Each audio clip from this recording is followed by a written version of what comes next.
గంజాయి అక్రమ రవాణా గుట్టు చప్పుడు కాకుండా కొనసాగుతుంది. పోలీసులు ఎన్ని రకాలుగా అడ్డుకట్టు వేస్తున్నప్పటికీ కేటుగాళ్లు కొత్త కొత్త మార్గాల ద్వారా అమ్మకాలు సాగిస్తున్నారు. పోలీసులకు కంటి మీద కునుకు లేకుండా చేస్తున్నారు. అనకాపల్లి పోలీసులు మాత్రం పట్టు వదలకుండా తమ ప్రయత్నాలు కొనసాగిస్తున్నారు. ఎప్పటికప్పుడు నిఘా ఉంచుతూ గంజాయి బ్యాచ్లకు చెక్ పెడుతున్నారు.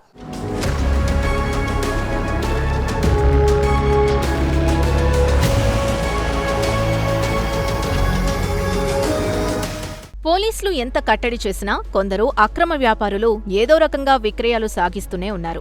గతంలో కొనుగోలు చేసిన యువకులే గంజాయి వ్యాపారులుగా మారుతున్నారు. మైనర్లను ఈ వ్యాపారంలోకి లాగుతున్నారు. డబ్బులకు ఆశపడుతున్న యువత వారి భావి జీవితాల్ని నాశనం చేసుకుంటున్నారు.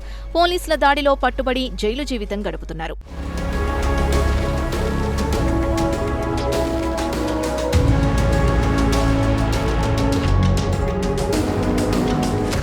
గొలుసు పద్ధతిలో జిల్లాలోని మారుమూల ప్రాంతాలకు సైతం మాదక ద్రవ్యాల వ్యాపారం విస్తరించింది.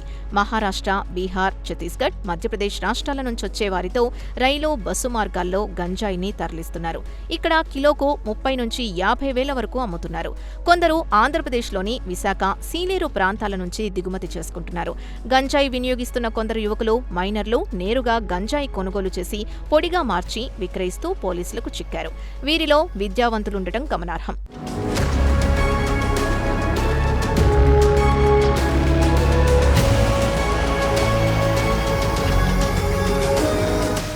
ఇటువంటి గంజాయి వ్యాపారులకు అనకాపల్లి పోలీసులు తీవ్ర హెచ్చరిక చేశారు.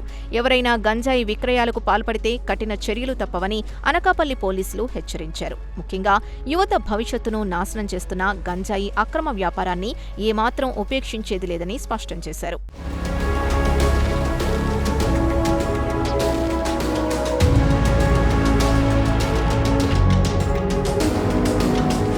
పూల్మాగ్ జంక్షన్ వద్ద 4 గంజాయి విక్రేతలను అరెస్ట్ చేసి వారి వద్ద నుంచి 5.5 కేజీల గంజాయిని స్వాధీనం చేసుకున్నారు.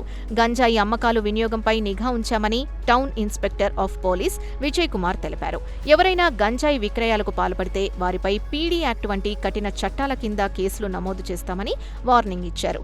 గంజాయి అక్రమ రవాణా, విక్రయాలకు సంబంధించిన సమాచారం తెలిస్తే తక్షణమే పోలీసులకు తెలియజేయాలని ప్రజలకు విజ్ఞప్తి చేశారు. సమాచారం ఇచ్చిన వారి వివరాలు గోప్యంగా ఉంచుతామని హామీ ఇచ్చారు.